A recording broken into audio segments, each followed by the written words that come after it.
နင်သာငါနေရာမှာဆိုရင်နင်ဘာလုပ်မှာလဲငါသာနင့်နေရာမှာဆိုရင်လေငါဒီလိုမလုပ်ဘူး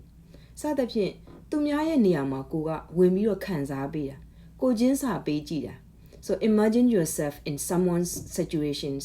someone's place သူတို့ရဲ့နေရာမှာကိုကဝင်ပြီးတော့ခံစားပေးတာငါသာနင့်လို့ဆိုရင်ငါသာနင့်နေရာမှာဆိုဒီလိုမလုပ်ဘူးလို့နင်သာငါနေရာမှာဆိုနင်ဘာလုပ်မှာလဲလို့ပြောတဲ့အသုံးလေးကိုဒီမှာ sharing လုပ်ပေးမယ်အဲ့ဒီ expression လေးကိုကြတော့အင်္ဂလိပ်စာအသုံးမှာဘယ်လိုသုံးလဲဆိုတော့ if you were in my shoe တဲ့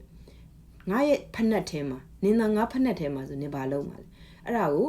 you were နဲ့သုံးတယ် WERE were နဲ့သုံးတယ်ပြီးရင်နောက်စာကြောင်းမှာ would နဲ့သုံးတယ် so if you were in my shoe what would you do နင်ဘာလုပ်မှာလဲငါသာနင့်နေရာမှာဆိုရင်ငါအဲ့လိုမလုပ်ဘူး if I were in your shoe I wouldn't do that ငါသာနင့်ဖက်နှက်ထဲမှာဆိုရင်ငါသာနင့်နေရာမှာဆိုရင်ငါအဲ့လိုမလုပ်ဘူး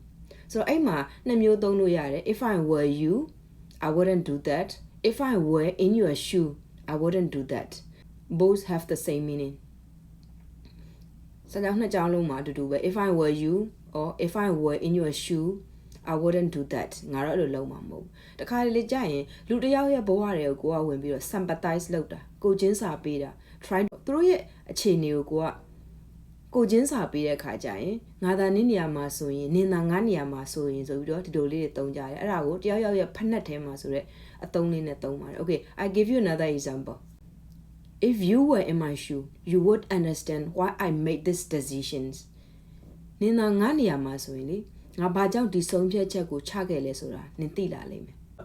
နင်သာငါနေရာမှာရှိရင်ငါအခြေအနေမှာဒါနင်ဝင်ပြီးတော့ခံစားကြည့်လို့ရှိရင်နင်လည်းဒီလိုလှုပ်ချင်လုံးမှာဆိုတာမျိုးကိုသူကပြောတယ်ဒီမှာကိုယ့်ရဲ့ sympathy ကိုဖော်ပြခြင်းဒီလိုစာကြောင်းလေးတွေနဲ့သုံးပြီးတော့ပြောလို့ရပါတယ်အရန်ကြိုးရှိပါတယ် I'm Emily see you in the very next video bye bye guys